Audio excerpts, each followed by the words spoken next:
I think that whenever Americans think of ancient cultures and ancient civilizations, we tend to think of places like Egypt and China, maybe ancient Babylon, places like that are far away from here.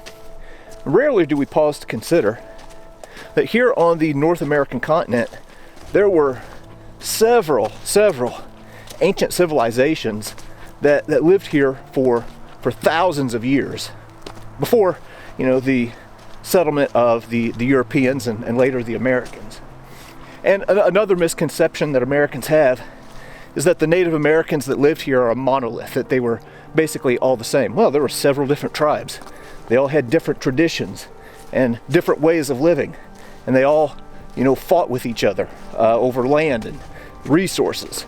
Well, anyway, today I am in Indiana, and I am walking through the woods where some of those tribes existed and where they lived, and also where they came into conflict with the descendants of the European settlers. This is central Indiana, and this is the site of the Battle of Tippecanoe.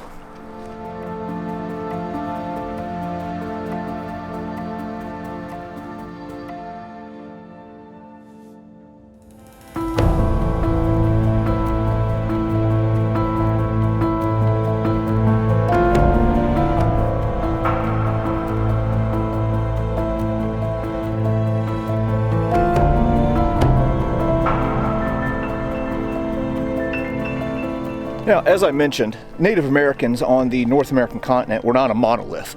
There were several different tribes. And here in the Indiana area, you had tribes like the Miami and the Kiowa and the Delaware and the Shawnee. And in 1809, under the leadership of the territorial governor, William Henry Harrison, a lot of those tribes signed a treaty called the Treaty of Fort Wayne in 1809, where 3 million acres of Native American land were sold off to the white settlers. Well, not all of the tribes agreed. Mainly the Shawnee, under the leadership of a guy named Tecumseh. So Tecumseh and his brother, Tenskwatawa, who was known as the Prophet, started organizing other tribes to fight against this white incursion. And where the fight kicked off was right here at the confluence of the Tippecanoe and Wabash Rivers, and it started right up here at this spot ahead. So William Henry Harrison, knowing that Tecumseh was organizing this resistance against the U.S. government, decided to organize his own militia and regular troops and march up to the confluence of the Tippecanoe and Wabash Rivers, where the town of Prophetstown was. This was I guess you could say, like the capital of the Indian Confederation. Well, whenever he did that, Tecumseh was out of town trying to get with other tribes and get them to join in the fight. And while he was gone, his brother, Tenskwatawa, decided that he was going to launch a preemptive attack on Harrison and his troops. And where he launched that attack from was right here at a place that is known as Prophet's Rock.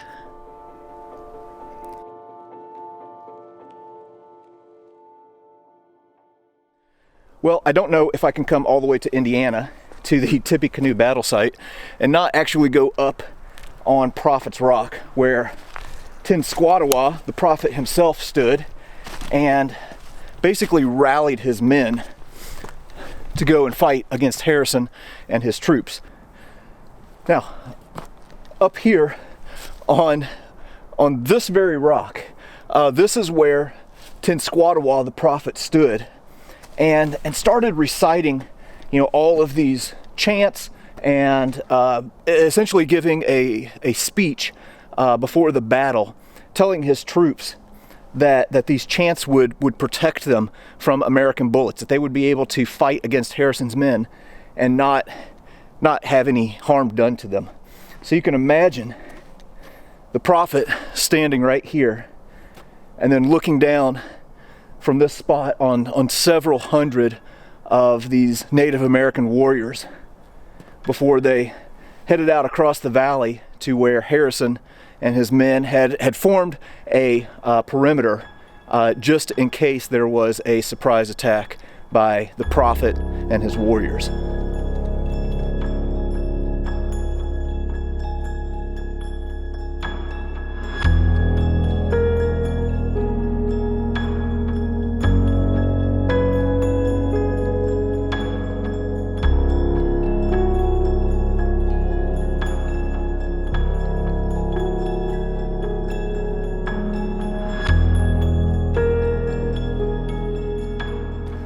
All right, well, I just arrived here at the Tippecanoe Battlefield, and before the battlefield is right here behind me, and before I go out there, they have a visitor center and museum at the site that I want to go into first and see if I can learn a little bit more about this battle before I go and start wandering around the battlefield itself.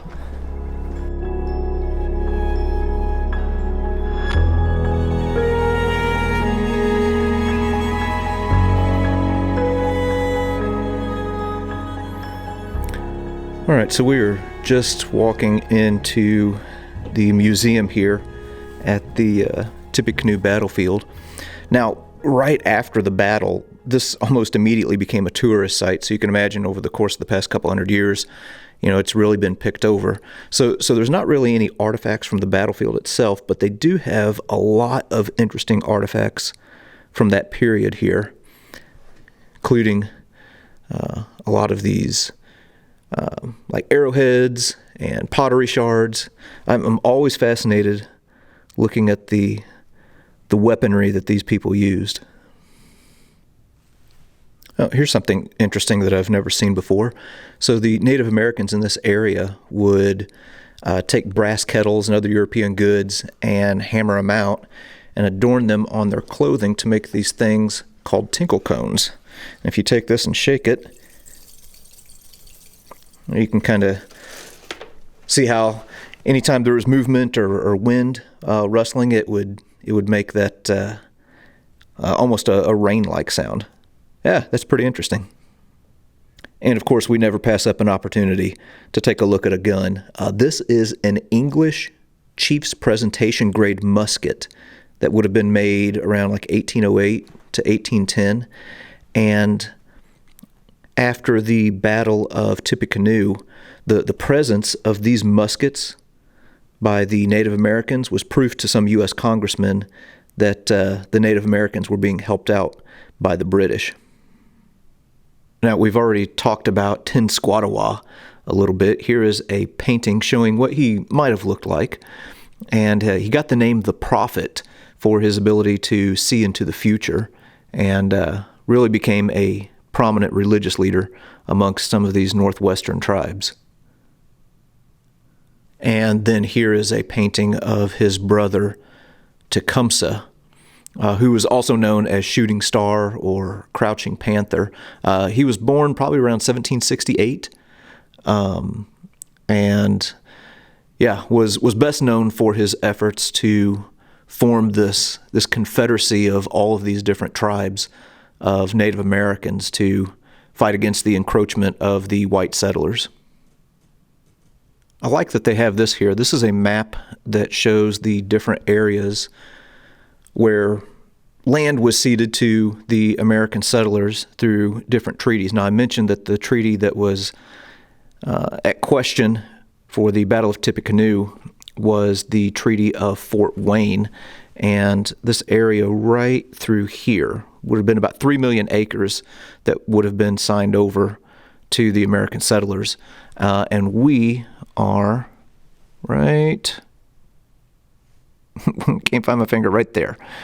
This is where the Shawnee town of Prophetstown was. That was kind of like the Washington, D.C. of Tecumseh's Native American Confederation. Now, this display is showing like what one of the lodgings at Prophetstown might have looked like. But what is really interesting to me is this right here. They actually have some artifacts from Prophetstown. So here's a projectile point that was found at the site in 1863. Here's a bowl that was taken by Captain Benjamin Park from Prophetstown the morning after the Battle of Tippecanoe. And then this thing right here in the foreground, these are kettle lugs from a copper kettle that was found at Prophetstown. Very cool that they have some original artifacts here. I didn't think they did, but they do have a little bit. The U.S. forces under Harrison were really made up of three different elements. There was the 4th U.S. Infantry Regiment, which would have been dressed like this character right here. That was kind of like the regular army. They also had a militia group that was nicknamed the Yellow Jackets, from the Indiana militia, and then also a group that was known as the Dragoons. And if you go over here, you can see some examples of the weaponry that would have been used by each. So here is a musket that would have been used by like the 4th Infantry Regiment at the time. And good grief, look at that thing. It'd be like holding a telephone pole up to your shoulder. And then you can also see where they've got like a bayonet and then, some different items there. This display is showing what the Dragoons might have carried. So they frequently carried these large smoothbore pistols that could be loaded with a single ball, or you could put like several smaller buckshot in there. And then got a little saddle holster there and also a saber. And then the militia, which, like I said, here would have been the Yellow Jackets. They have some things here. I think this is an original piece. This is a wooden cheese box. Interesting. And then also, they would have just had like their own personal hunting rifle. You can see a powder horn up there. And also a hunting bag where you could carry, extra bullets or balls of ammunition and flints. Yeah. Ooh, and look at this. They also have this mean-looking thing called a dirk. So this was double-edged and similar to a dagger. Huh. And that just looks mean. That could poke a hole in you. Now here's something that you don't often think about. Whenever these soldiers were heading out, well, they didn't just need their weapons. They also needed things to build fortifications with. So here they show like an old crosscut saw and some of these other like axes and iron tools. This is called a fascine knife. I think I'm mispronouncing that correctly. That'd be used for clearing brush. That thing does actually look pretty handy. Huh. Yeah, I'm glad they included this. That's not something that you typically think about. And then here is a portrait of William Henry Harrison, who would have been leading the American forces here at Tippecanoe. Now, here in the museum, they have this LED presentation that is actually really, really good, talking about the Battle of Tippecanoe. So I wanted to take a look at this before we go out to the battle site. So, of course, it takes place on November 7th of 1811, and Harrison, whenever he set up, you can see whenever this is lit up, I can't do it because it gets completely dark in here, he formed a perimeter right here around Burnett's Creek. Prophetstown was to the south, and where the attack initially occurred was over here on Harrison's left flank.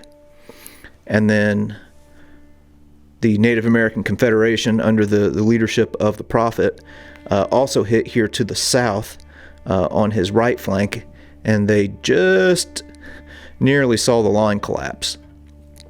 So you can kind of get that mental image in your head before we head out to the battlefield.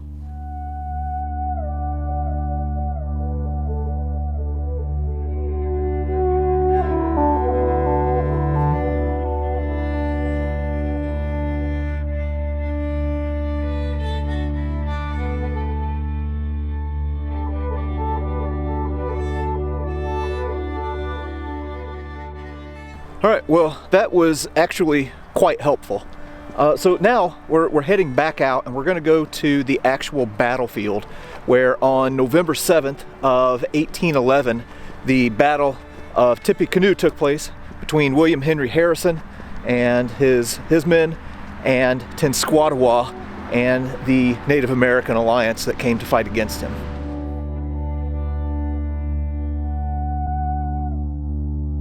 So what we're looking at right here is Burnett's Creek. Now, a few days before the battle, Harrison had brought about 1,000 regulars and militiamen to this area, of course, to take on Prophetstown.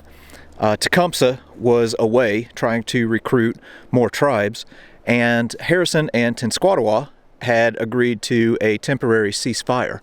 So Harrison was a little bit skeptical. So he ended up forming a perimeter right up in this area on top of this hill just to the south of Burnett's Creek. And on the morning of the battle, Tenskwatawa and the men of all of the tribes that had banded together made their way through this swamp, crossed Burnett's Creek, and in the pre-dawn hours launched their attack on Harrison's camp. Now, here's something that has been done at the battlefield that I really, really appreciate. They have this iron fence that surrounds the entire battlefield. This forms the actual perimeter of Harrison and the regulars and the militia that would have been here at the Battle of Tippecanoe. Now, on the morning of the battle, if you see there's the visitor center there behind me, that's approximately where the sentries would have been posted.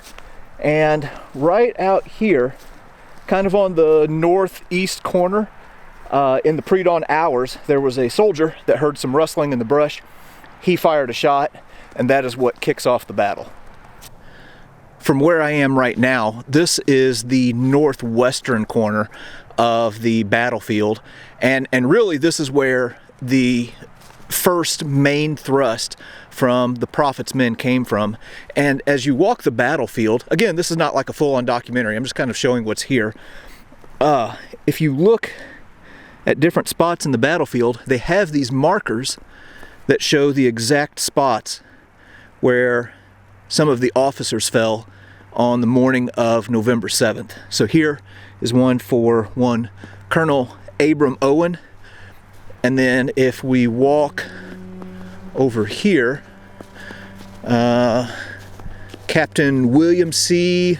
Baen. I'm going to pronounce that Bain, although that may not be just 100% right. But anyway, killed November 7th, 1811.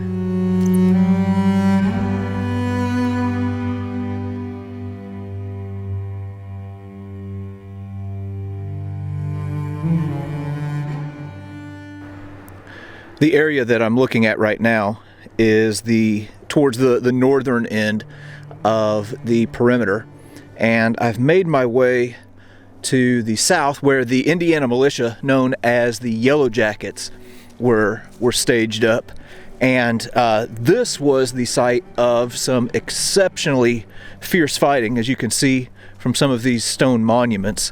And if we look at this one right here, let me just get up to it. This is the spot where Captain, I'm going to say S-P-I-E-R, Spencer is how I'm going to pronounce that. This is the exact location where he fell. And this southern flank almost collapsed. Harrison sent the light dragoons to reinforce this area, and then Tenskwatawa's tribes ended up launching a second wave of attacks on both the northern and southern end that again almost collapsed it. So you can see here where Lieutenant Richard McMahon fell, and they were able to use their superior numbers to repel this attack. But quite the battle that took place here.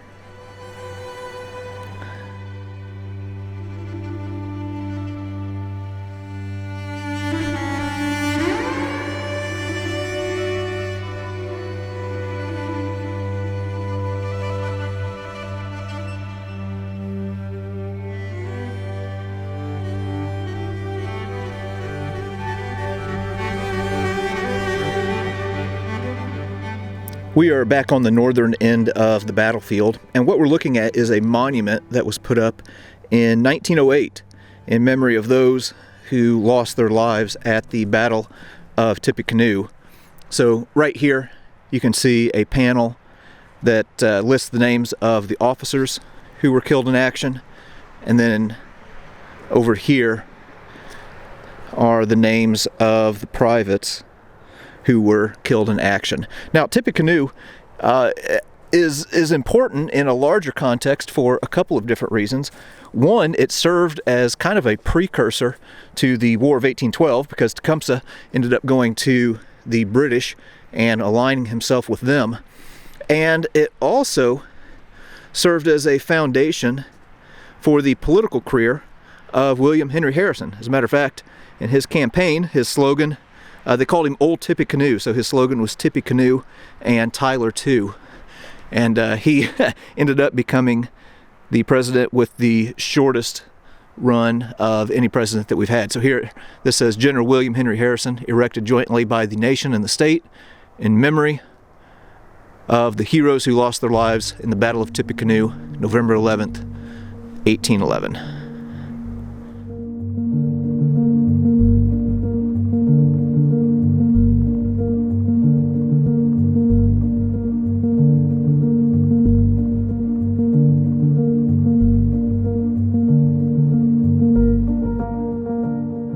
You know, I love going to these old battlefields, but as I've said before, with any battlefield, when you just walk it, it's nothing more than, you know, fields and woods and swamps and things like that. What gives it meaning is what happened here. So in this case, this is a hill where two groups of warriors from our collective and complicated past clashed together and fought one another. I'm glad that we came here today, because I didn't know a whole lot about the Battle of Tippecanoe, and I'm walking away with a lot more knowledge than I walked in with. So anyway, as I mentioned, we're going to go up to Prophetstown, and there's an interesting urban legend that comes out of this story as well, but we will be tackling that in the next video.